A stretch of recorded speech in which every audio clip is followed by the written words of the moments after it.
Hi everybody, a very good evening, 3 p.m. by the watch. I'm Justin Kapani. I'm the founder and CEO of I'm Decor Design. We're in the business of designing and manufacturing home and office decor and interior solutions where we have lamps, mirrors, consoles, we have trays, we have luxury items, and we have premium quality items, and we've got affordable items as well.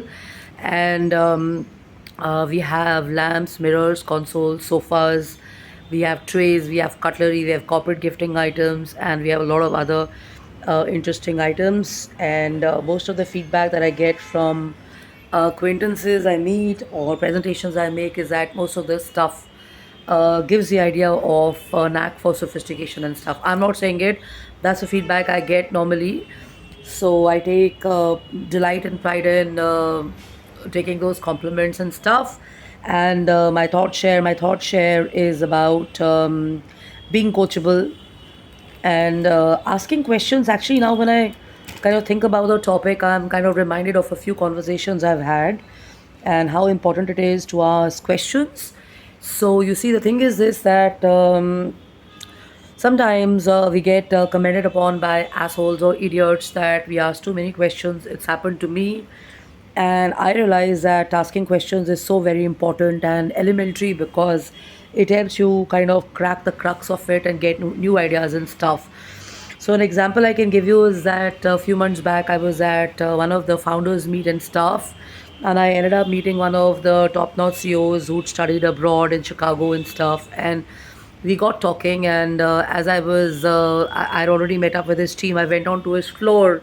So the ladies there introduced me to him, and he was like, I've also not been good, and I've had a broken back, and I've also just recovered and stuff. So what do you want to talk to me about? And I said, sometimes questions and having an interaction helps and stuff. So he just looked at me and he said, okay, I think you know more about your products than I do, but nevertheless, let's talk. So we got talking and stuff, and we just had I think a 5 minute or a 10 minute conversation over a coke. Over a coke in their building, and as we got talking and stuff like that, we both came across some really interesting ideas.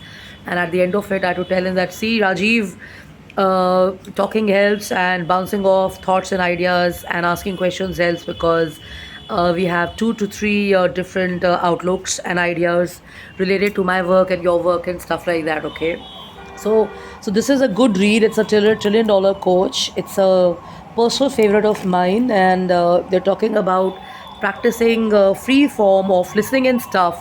A recent experience was being in the golf club. I generally opened up and I was talking to some people and stuff and having a chat. And as I was talking to one of the Koreans who now also lives in Sikkim and stuff, he asked me a couple of questions and stuff.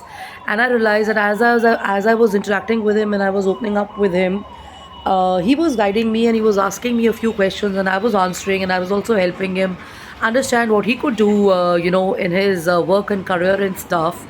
And as we kind of had this interaction over a golf game that I was watching and playing with him, there was a new outlook that came to me. And he had actually reflected an important thought of mine which was in my head for a long time. And it was about the presentations that I make at certain forums, and what is it that I go and I share in the forums and stuff. So I would say that sometimes, having a chat with someone from a different country over a sport also helps you. It gives you a new perspective. And I'm reminding people that if you're going to listen to the same videos, follow the same speakers, follow the same industry news and stuff, you're going to have the same result and stuff like that. And as we were saying bye to each other after he was putting his golf kit in his car and stuff like that, we had a common gentleman standing there. And the gentleman told me that, you have a good friend here whom you know for a long time. He's actually an awardee, and he's won a global business award in spite of the fact that he's been an IFS officer and he served 37 years. So, for me, the realization was that the Q&A helped me, the interaction helped me and stuff. And it helped me also identify that what is it that I could actually share, and I could actually bounce off at various forums or in my meetings and stuff like that. And sometimes you're not even working, many a times you're off work and stuff like that. So when you're sitting and spending your time, you can actually think about some interactions you've had off and on with people you recently met. And if you were to kind of give it a good thought, you will understand that yes, Sometimes some of your ideas, or sometimes some of your strategic or business outlooks do get reflected upon by other people only when you open up and stuff.